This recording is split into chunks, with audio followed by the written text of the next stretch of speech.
A ustedes, amigos, que valoran los videos de En Perspectiva, los invitamos a sumarse como socios 3.0. Con un abono mensual permitirán la continuidad y el fortalecimiento de estos canales de periodismo digital. Más información en nuestro sitio enperspectiva.net/socios. Todo pronto para comenzar esta mesa de este miércoles 9 de enero de 2019, cuando estamos con Teresa Herrera. ¿Qué tal? Buen día, Tere. Buen día, ¿cómo están todos? ¡Feliz Leonardo. año! Feliz Estábamos año porque diciendo es la primera. hasta qué momento decir feliz año. Mi voto es que sea durante todo enero, si uno recién se ve con las personas, puede decir feliz año. Así que estás cumpliendo. Primera mesa, feliz año. Primera mesa, feliz año, tanto a los compañeros y la compañera de mesa como a los queridos y queridas audiencias. Leonardo Costa. Leonardo, ¿qué tal? Buen día, ¿cómo estás? Buen día, ¿qué tal? También me uno al feliz año. Cristian Mirza, ¿cómo andás, Cristian? Buen día, un gusto como siempre. Vos ya saludaste. Sí, ya hice los saludos correspondientes. Y Guillermo también. Sí, yo Guillermo también saludé. Posati. ¿Qué tal? ¿Cómo les va? Bueno, vamos a comenzar con el primer tema que tenemos previsto. El ministro de Relaciones Exteriores, Rodolfo Noboa, dijo que Uruguay concurrirá a una nueva ceremonia de asunción de Nicolás Maduro como presidente de Venezuela porque nuestro país reconoce estados y no gobiernos. Noboa se distanció de los países del denominado Grupo de Lima que, con la excepción de México, instó a Maduro a no asumir y transferir el gobierno a la Asamblea Nacional de mayoría opositora. El Grupo de Lima es como los autoconvocados, está por fuera de toda institución orgánica, hay organismos de concertación política en el hemisferio y es ahí donde tenemos que trabajar. Y me parece que no tienen competencias como para andar calificando y andar pidiendo a los presidentes que asuman lo que dejen de asumir. Esa es la posición del Uruguay. Nin también respondió a la oposición, que le pidió desconocer por ilegítimo al gobierno de Maduro. El canciller dijo que Uruguay no tiene competencia ni autoridad para tipificar a un gobierno extranjero y recordó que la oposición venezolana no se presentó en las últimas elecciones en las que Maduro resultó electo, por lo que tiene su cuota de responsabilidad, dijo. Nin agregó que Uruguay reconoce las dificultades que tiene Venezuela, pero que busca ayudar y no confrontar. Recordemos que la Cancillería ya instruyó al encargado de negocios y número 1 de la embajada actualmente en el país caribeño, que es José Luis Remedi, para que asista únicamente a lo que es la ceremonia oficial de toma de mando de Maduro, según informó días atrás El Observador. El gobierno resolvió no enviar a ningún integrante del Poder Ejecutivo a Venezuela. De la región, los únicos 2 países que asistirán son Uruguay y Bolivia. Bueno, nuevamente estamos con esta discusión, con este tema. ¿Les llama la atención? ¿Por dónde lo analizan? ¿O cómo ven? ¿Cambiaron su posición en algo? Cristian, dale. Bueno, yo voy a arrancar haciendo 2 o 3 observaciones cortas. En primer lugar, la audiencia sabe que soy crítico frente a mi fuerza política, pero sigo siendo de izquierda y del Frente Amplio, lo que no me inhabilita para hacer observaciones que no comparto. En la segunda observación rápida, no voy a hablar de la situación en Venezuela, porque me parece que estamos hoy con el foco en la postura de la Cancillería. Pero adelanto que me parece que el régimen de Maduro derrapó hace 3-4 años, derrapó mal hacia tendencias autoritarias, del mismo modo que Nicaragua, que está lejos y está, yo creo, en la antípoda del sandinismo, ¿no? Pero eso es aparte. Cuando quieran hablamos de la situación de Nicaragua. Pero el primer comentario sobre la postura del Uruguay, de la Cancillería en particular, yo básicamente la comparto. Es una postura equilibrada. Quiero simplemente tomar nota de un informe de un colega de la Facultad de Ciencias Sociales, el profesor Wilson Fernández, que elaboró un informe meticuloso que ya tiene un año, pero que tiene actualidad, obviamente. Es un informe que habla de la Cancillería uruguaya frente a la crisis política de Venezuela en 2017, todo el año, interpretación de los comunicados oficiales. un análisis realmente exhaustivo, muy objetivo y completo, en donde justamente señala esta postura que ha tenido Uruguay permanentemente frente a Venezuela, que ha sido de condena sistemática en muchísimas ocasiones, pero que no implicó nunca la ruptura de relaciones diplomáticas. Entonces, esto me permite pasar al segundo punto, que es el siguiente. La lógica en Venezuela parece ser la lógica de la suma cero. La oposición es una heterogeneidad que va desde los golpistas, que ya los conocemos, probadamente golpistas, algunos de ellos presos y otros no, hasta la oposición realmente democrática, e incluso con organizaciones como María Socialista, que es disidente del chavismo y que viene de la izquierda, ¿verdad? Entonces, pero allí hay una fragmentación de la oposición y un juego autoritario de Maduro que lleva a la situación realmente inexplicable, entre comillas, ¿verdad?, del pueblo venezolano y sus angustias cotidianas.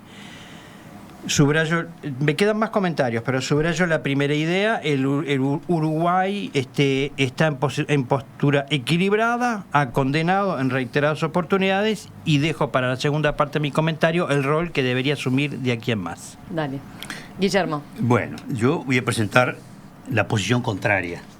Es decir, yo creo que Uruguay ha estado absolutamente insuficiente en la condena de todas las cosas que pasan en Venezuela y de Maduro en particular.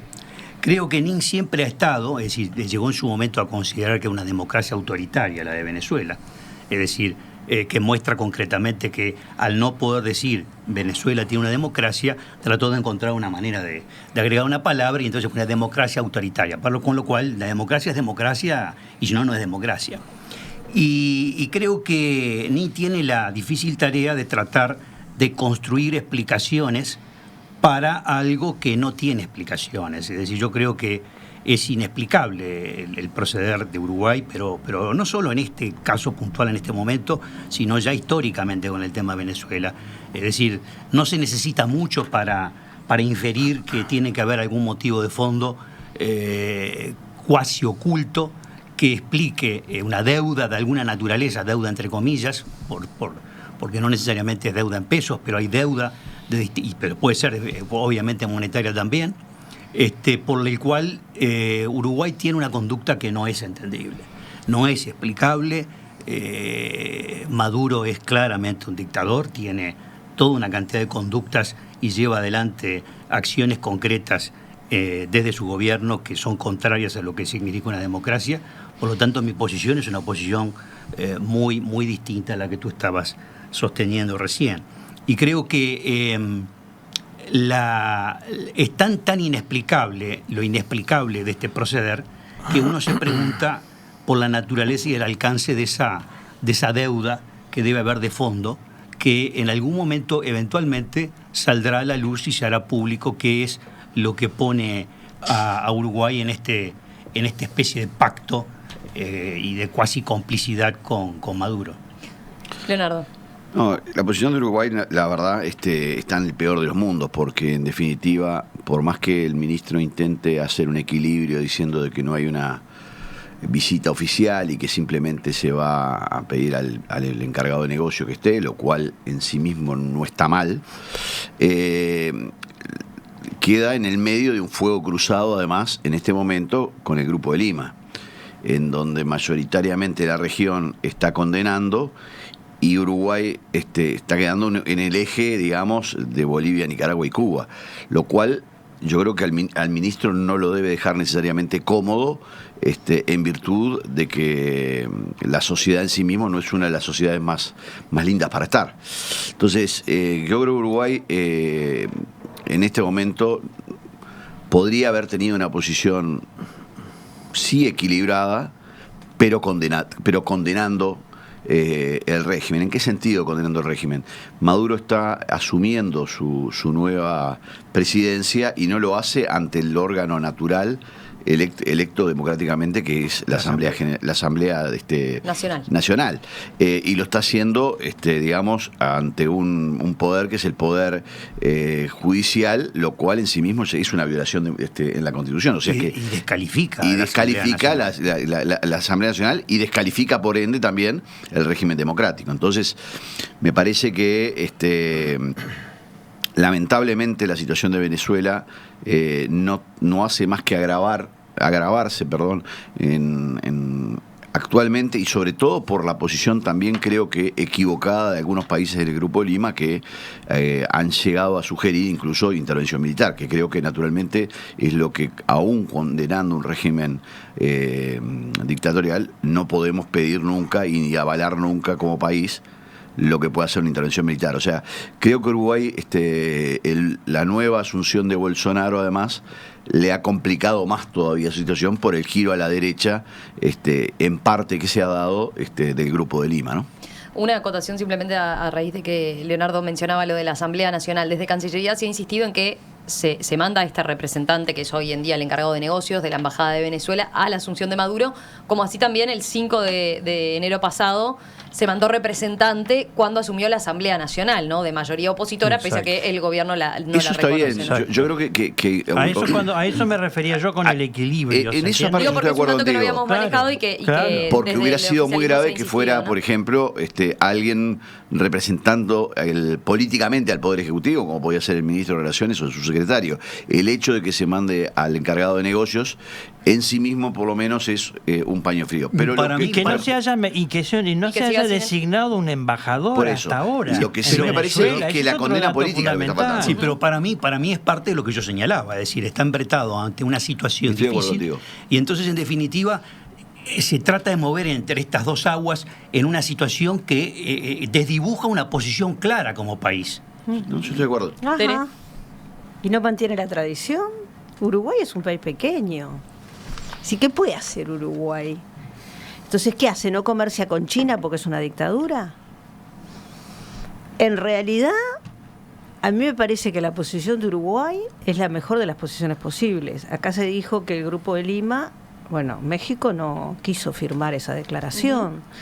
Entonces, a mí me parece, yo, por supuesto, y hace tiempo ya lo he dicho en esta mesa y en otros lugares, estoy totalmente en contra del régimen de Maduro, creo que es una dictadura, como estoy en contra de Ortega en Nicaragua, como estoy en contra de Guatemala, del gobierno guatemalteco, que acaba de echar a la delegación de Naciones Unidas.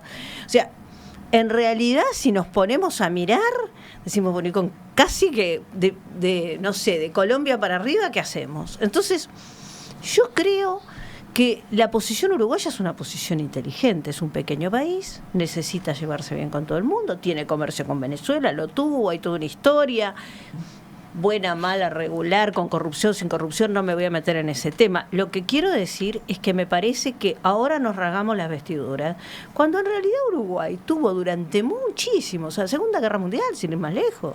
¿Cuánto tardó Uruguay en estar al lado de los aliados? Entonces, ¿por qué? Porque en serio, los pequeños países no tienen más remedio que hacer estos equilibrios. ¿Y lo que pasó con Brasil?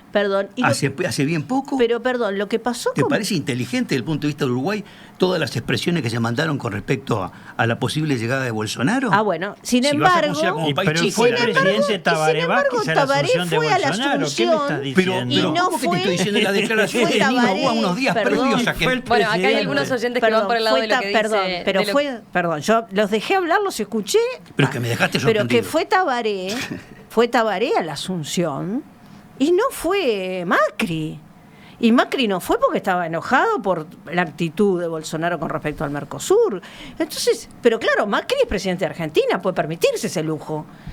¿Tabaré se puede permitir el lujo de enfrentarse con Brasil?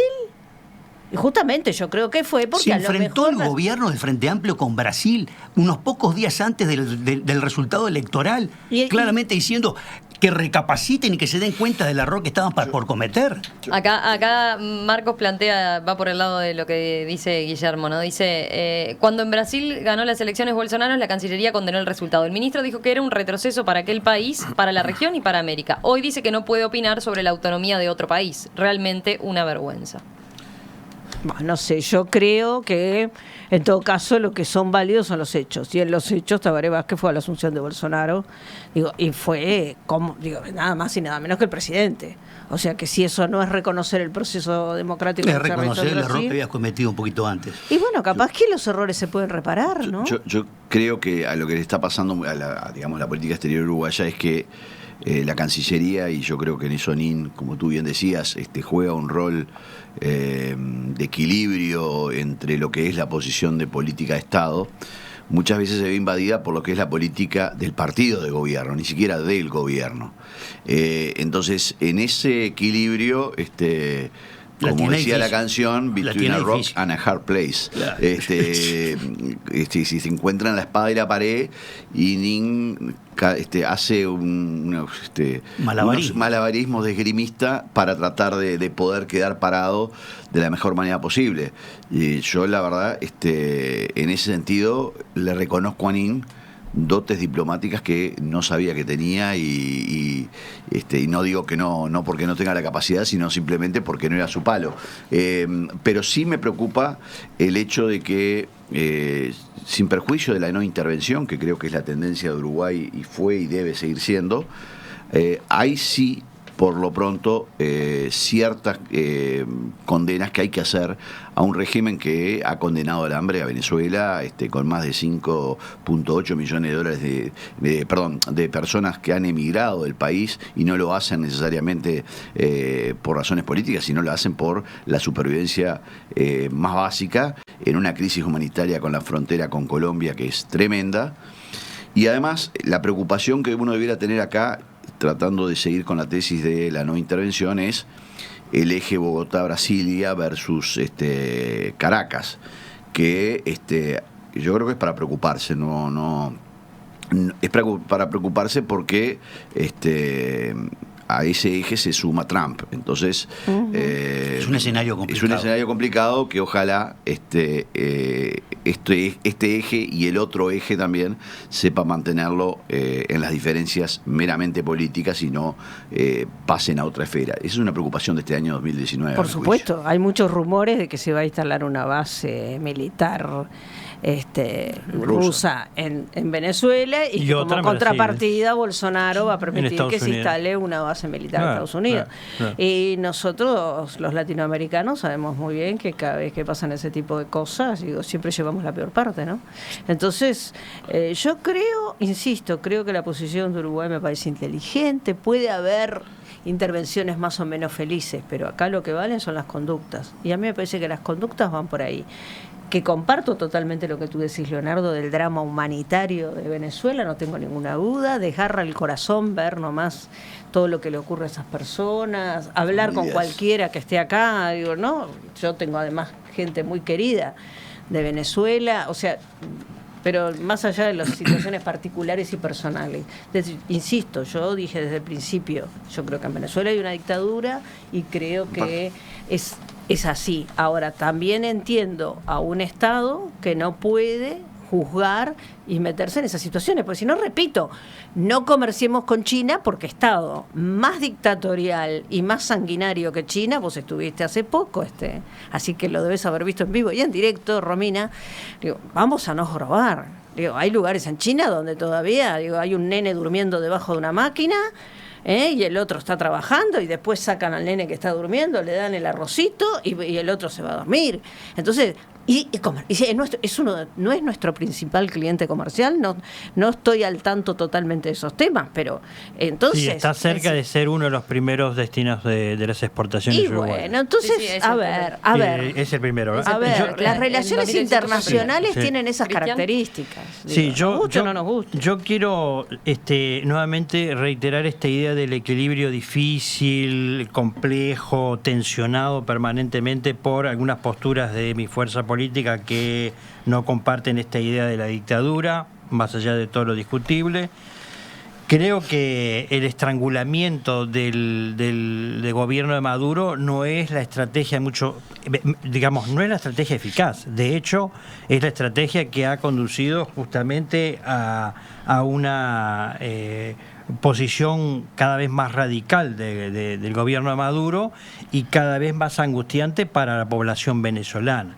De manera que procurar un equilibrio y si se pudiera alinearse con la postura de México, me parece que sería una estrategia muy inteligente. Es más, yo creo que a Uruguay le falta un poco una dosis de audacia, de coraje. Lo dije en alguna oportunidad en momentos en que el conflicto en Medio Oriente hacía que el pueblo palestino viera todavía cada vez más lejos sus sueños de Estado autónomo. Y dije en aquel momento, y lo dijimos, Uruguay tiene legitimidad política para actuar, para de alguna manera ser mediador, una parte en el diálogo entre los opositores y el gobierno de Maduro. Me parece que ahí es donde Uruguay puede, junto con México, ¿por qué no?, asumir una iniciativa tendiente a una resolución del conflicto, del problema mayúsculo que tiene Venezuela hoy, que, reitero, no se resuelve con las posturas y declaraciones del Grupo de Lima, no se resuelve con los llamados a la intervención militar. Recordemos que el sostén de Maduro principal son las Fuerzas Armadas Nacionalistas Bolivarianas. Por algo, la hegemonía bolivariana, chavista en las Fuerzas Armadas es la que sostiene hoy el régimen de Maduro. Si no, hace rato que le hubieran dado un golpe de Estado y lo hubieran echado al Caribe. Entonces, pensar una estrategia militar es un grave error, además de ser éticamente reprobable, y pensar en el estrangulamiento, como lo vienen haciendo hace muchos años ya, por otra parte, desde el punto de vista económico, financiero, comercial, no es la mejor solución. Uruguay creo que tiene la posibilidad de erigirse como un mediador pro democracia en Venezuela, junto con México, junto con otras iniciativas que vinieron incluso de España, para ver si podemos poner un grano de arena positivo a esta solución que parece hoy no tener ninguna. Guillermo, no. Es decir, yo considero que el gran drama que tiene Venezuela es que tiene un energúmeno en el poder. Y nada que signifique reforzar la presencia de un energúmeno en el poder que está provocando en Venezuela todo lo que está provocando en Venezuela. Y por lo tanto, yo no estoy hablando de que desde afuera venga una intervención armada, estoy simplemente señalando que en las expresiones tienen que ser claras. Tú no podés andar con medias tintas y no podés andar con Gregorio para decir Gregorio en la condena de determinados aspectos cuya evidencia es tan obvia que es condenable y no da lugar para otro tipo de situaciones. Yo creo que cuando se actúa de esa manera en realidad no representa los valores y el sentir de la mayoría de los ciudadanos uruguayos, que sienten claramente lo que está pasando allí. Y lo otro en cuanto a la dependencia del país chico por las cadenas, las líneas comerciales y demás, es entendible en tanto siempre exista un criterio que se mantiene de igual forma con todos los países, y eso no se ha visto así. Por lo tanto, el sesgo de la acción del gobierno frente al tema Venezuela claramente tiene connotaciones que no son deseables y que no son agradables porque encierran algo oculto que está detrás. Leo algunos mensajes de los oyentes. A ver, Carlos dice, en la dictadura no pedimos lo que piden ahora los venezolanos, que no se admitiera su poder, que no se reconozca su poder. Después, Alicia dice, Venezuela nos debe mucha plata, lácteos, etcétera. Supongo que esa es la razón para seguir siendo amigos de una dictadura, entre comillas. Después hay otro oyente que le plantea a Guillermo, que dice, me interesaría que te preocuparas y que te ocuparas de la misma forma de lo que pasa en Honduras o Guatemala. No te he escuchado una palabra al respecto. Estamos hablando de Venezuela. Estamos hablando de Venezuela, digo, si uno habla de un tema, se coloca en ese tema, si no se va fuera del tema y estaría haciendo algo indebido en el marco de nuestra mesa. Y después Marcos plantea, bueno, ¿hemos condenado a todos los regímenes de gobierno irregulares por igual? ¿Qué elementos se toman para decidir? ¿Su peso económico, geográfico, su alineamiento con otros países de relevancia mundial? ¿Lo tenemos en cuenta eso? ¿O solo nos preocupan los habitantes de los países en problemas? Yo creo que priman los intereses económicos sin duda alguna, pero eso no solo Uruguay, en las relaciones internacionales en general. Es decir, se los condena en función de los intereses geopolíticos y económicos. No se los Pero si condena. no, Yo creo que- miremos el caso de Filipinas. Y claro. Un dictador asesino, yo creo. Exactamente. ¿Y quién condena a Nadie. Duterte? ¿A quién? Nadie, ¿Y quién nadie. aísla a Duterte? ¿Quién? Sí. ¿Y qué le pedimos a la Cancillería uruguaya respecto a Filipinas? ¿Qué le pedimos a nuestros hermanos argentinos y brasileños respecto a Filipinas? ¿Y en Filipinas ustedes creen que hay democracia? Yo Bueno, creo entonces que es un doble discurso. a ver, eso existió y existirá siempre en la política exterior, en donde los intereses económicos muchas veces están por encima de los intereses políticos. claro. Y eso la es lo que lejanía de determinados regímenes ayudan a que de pronto las Uno mire preocupaciones... más de costado. Exactamente, eso es un dato real, pero acá la realidad es que nosotros estamos en una región, América Latina tiene una tradición en donde cada país de alguna manera intentó colaborar, sobre todo en la época de las dictaduras militares, en derrocarlas, en no reconocerlas, y me parece que la situación que estamos hablando de Venezuela, Nicaragua, la posición del gobierno uruguayo con respecto a Nicaragua es mucho más condenatoria, porque naturalmente la situación creo también lo amerita. La de Guatemala es tremenda, como tú decías, en donde la corrupción y la degradación democrática en gran parte de los países de Centroamérica hace que Uruguay debiera también preocuparse y ocuparse. Ahora bien, dentro de lo que le está pasando, yo creo que hay que tener mucho cuidado de no politizar internamente el tema Venezuela. A mí me preocupa mucho cuando de pronto se embandera uno u otro, y esto rige tanto para el gobierno como para los partidos de la oposición. Para el gobierno porque muchas veces los portavoces de los apoyos a Venezuela son parte de los partidos que integran el Frente Amplio, y ahí se viene esa confusión entre gobierno y partido, en donde, como decíamos hoy, Nina hace el floreo que puede para salir bien o mejor parado posible. Pero también me parece que hay que tener mucho cuidado de no meterse en el debate, como también nos pasa con Brasil o con cualquier otro lado. Tratamos de llevar a la política interna las posiciones de los demás países, y yo creo que eso es un error tanto para la oposición como para el partido de gobierno, porque las posiciones, porque esas situaciones no son trasladables a Uruguay. Yo no creo que por lo menos el sector de centro izquierda del Frente Amplio quiera a Venezuela para Uruguay. Por el contrario, como tampoco me parece que podemos enarbolarlo con algunos sectores de la oposición venezolana que claramente no representan la mejor tradición democrática. Ahora también hay que preocuparse por qué Estados Unidos, la posición de Estados Unidos desde el punto de vista comercial. Ayer salió una noticia de que un fondo de inversión americano estaba comprando pozos de petróleo y necesitaba pasar ciertas autorizaciones del Departamento de Estado respecto de las prohibiciones impuestas por OFA, que es la Office of Foreign Control, Asset Control. O sea, también Estados Unidos no ha tenido una posición en algunos aspectos del punto de vista económico tan condenatoria. Toda la cadena de estaciones de servicios que tiene el gobierno venezolano en Estados Unidos, parecería ser que hay momentos que también los intereses económicos juegan en Estados Unidos. Siempre Entonces, no le pidamos a Uruguay cosas que también otros países de pronto no terminan haciendo, ¿no? Un apunte en torno a este tema. Bueno, hablábamos de la decisión del Grupo de Lima, ¿verdad?, de no reconocer al gobierno de Nicolás Maduro por ilegítimo y reclamar entonces que la comunidad internacional se pronunciara en el mismo sentido. Lo conversábamos en el arranque. Un paso más en ese sentido dio Perú, por ejemplo, y Colombia, que este lunes Perú resolvió prohibir directamente el ingreso al presidente de Venezuela, Nicolás Maduro, y a los integrantes de la cúpula de su gobierno, en cumplimiento, dice, de lo que se acordó a través de esta instancia, ¿no?, del acuerdo del Grupo de Lima. Y el martes también el canciller colombiano siguió esa iniciativa y anunció también que el resto de los países del Grupo de Lima están anunciando ahora dar este otro paso, entonces, de cerrarle las puertas al gobierno de Maduro.